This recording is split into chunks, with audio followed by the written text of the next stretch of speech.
এক মিনিট নীরবতা পালনের সাথে সাথে 1 ঘন্টার কর্মবিরতির ডাক দিয়েছেন কোচবিহারের অন্যতম বেসরকারি নার্সিংহোম পিকে সাহা অ্যান্ড হসপিটালের চিকিৎসক, নার্স সহ সমস্ত কর্মীবৃন্দ। তাদের বক্তব্য, আরজিকর হসপিটালের ৩য় বর্ষের চিকিৎসককে কর্তব্যরত অবস্থায় নির্মমভাবে ধর্ষণ করে হত্যা করা হয়েছে। আমরা দিন রাত এক করে সাধারণ মানুষের প্রাণ বাঁচিয়ে আসছি, অথচ কর্তব্যরত অবস্থায় আমাদেরই এক চিকিৎসকের এইভাবে মৃত্যুবরণ করতে হলো। এর থেকে দুঃখের বিষয় আর কি থাকতে পারে। আমরা দোষীদের কঠোর থেকে কঠোরতর শাস্তির দাবি রাখছি এবং পরবর্তীতে যাতে এই ধরনের ঘটনা না ঘটে, প্রশাসন যেন এই বিষয়ে আরও কড়াকড়ি ব্যবস্থা গ্রহণ করেন, সেই দাবিকে সামনে রেখে আজকে আমাদের এই কর্মবিরতি। পিকে সাহা অ্যান্ড হসপিটালের chief administrator and medical superintendent doctor Sithi Pal কি জানালেন শুনব। নমস্কার দর্শক বন্ধুরা, আজকে ডক্টর পিকে সাহা হসপিটালের তরফ থেকে আমরা সবাই এক জায়গায় হয়েছিলাম। আমাদের সবাই একজোট হওয়া, যেটা আরজিকর হসপিটালে ঘটনা ঘটেছেন 9 অগস্ট রাত্রিবেলা। একটি ডাক্তার ছাত্রী 3rd ইয়ারের, যার উপরে খুব পাশবিক অত্যাচার হয় এবং তারপরে তাকে মেরে ফেলা হয়, সেটার এগেনস্টে অল ওভার ইন্ডিয়াতে যেই প্রোটেস্ট চলছে, আমরা তারই সাথে সলিডারিটি শো করার জন্য আজকে সবাই এক জায়গায় হয়েছি। ডেফিনেটলি আমাদের এটার পিছনে কারণ হচ্ছে উই নিড জাস্টিস সার্ভ করতেই হবে। দোষী 1 জন বা 10 জন যাই হোক, সেটাকে ফাইন্ড আউট করে তাদের এমন শাস্তি দেওয়া উচিত যাতে এর পরে কেউ মেয়েদের প্রতি এ ধরনের অত্যাচার করার আগে 10 বার কেন 100 বার ভাবে। একটি মেয়ে বা ছেলে বলে নয়, একটা সেফ ওয়ার্কপ্লেস সবার রাইটস, সেটা যেন আমরা সবাই মিলে এটা দিতে পারি। এটা শুধু আমাদের জন্য নয়, আমাদের নেক্সট প্রজন্ম, আমাদের মা বোন, আমাদের মেয়ে যেই থাকুক না কেন, তার জন্য এটা খুবই জরুরি। এছাড়া সেভ দি সেভিয়ার, যেটা আমি বারবার বলছি, আমরা যারা লাইফ সেভ করছি, পেশেন্টদেরকে বারবার দেখছি, পেশেন্ট হোক বা বাইরেও যারা কাজ করতে যাচ্ছে, তারা সবাই কেন সেফ থাকবে না। প্রশাসনের কাছে আমাদের এটাই রিকোয়েস্ট থাকবে যে এমন কিছু ব্যবস্থা নিন এবং এমন সেফটি মেজার্স ইমপ্লিমেন্ট করুন যাতে আমরা সবাই খুব সেফ ফিল করতে পারি। এছাড়া ডাক্তারি পড়ুয়াদের জন্য বা জুনিয়র ডাক্তারদের জন্য, যেটা সব জায়গায় দেখা যাচ্ছে যে বেসিক অ্যামেনিটিস তাদের নেই, তাদেরকে রেস্ট নিতে একটা সেমিনার হলে যেতে হচ্ছে, তাদের লং ডিউটি আওয়ার্সেও তারা ঠিক করে সুবিধে পাচ্ছে না, সেসবের জন্যও যেন দেখা হয়।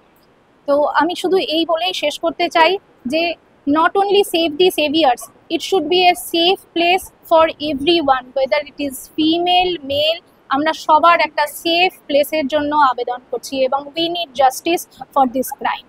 Thank you. শুনবো পিকে সাহা অ্যান্ড হসপিটালের বিশিষ্ট ডাক্তার গর্গ বসু কি জানালেন।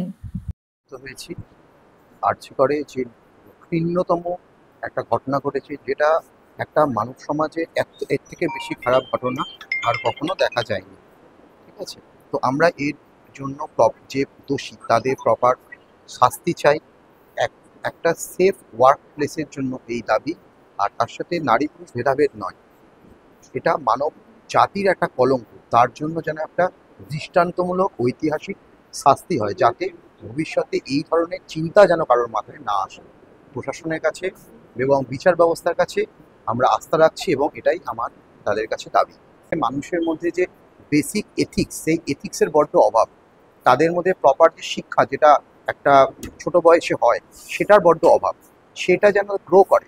তার সাথে অবশ্যই একটা এই ঘটনা যেন একটা ঐতিহাসিক দৃষ্টান্তমূলক শাস্তি দেয়, যাতে ভবিষ্যতে এই ধরনের যারা অপরাধী, তারা এই অপরাধ করার ভাবনাও তাদের যেন স্বপ্নেতেও না আসে। কি জানালেন পিকে সাহা অ্যান্ড হসপিটালের জেনারেল ম্যানেজার পলাশ চৌধুরী।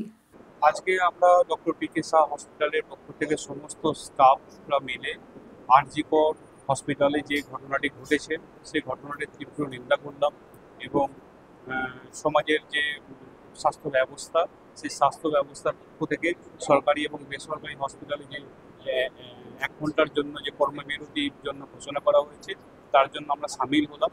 এটা আমাদের এই ঘটনাটির এগেনস্টে আমরা প্রতিবাদ জানাচ্ছি, যাতে এই ঘটনাটি আর রিপিটেডলি না হয় এবং যে কোনো কর্মক্ষেত্রে, শুধু স্বাস্থ্য ব্যবস্থা বলে নয়, যে কোনো কর্মক্ষেত্রে ছেলে এবং মেয়েরা মিলে একসাথে যাতে সেফলি কাজ করতে পারে, সেই কাজ করার জন্য আজকে আমরা সম্মিলিত হয়েছি। আমরা জাস্টিস চাই এবং ওই মেয়েটির উপর যে পাশবিক অত্যাচার হয়েছে, ভিন্ন নৃশংস অত্যাচার হয়েছে, তার প্রতিবাদ জানাচ্ছি এবং অপরাধীদের কঠোরতম শাস্তির জন্য আমরা আজকে এখানে সংগঠিত হয়েছি। কোন দিকটাতে আপনি বলবেন বেশি করে প্রশাসনের নজর দেওয়া উচিত? প্রশাসনের নজর দেওয়া উচিত ডিসিপ্লিনে এবং তাদের যে সিকিউরিটি ব্যবস্থা, তার যে ব্যবস্থাপনা ম্যানেজমেন্ট, তার উপরে নজর দেওয়া উচিত। আমরা একটা কর্মচারীকে একটা জায়গায় ডিপ্লয় করলাম, সেটাই শেষ হলো না।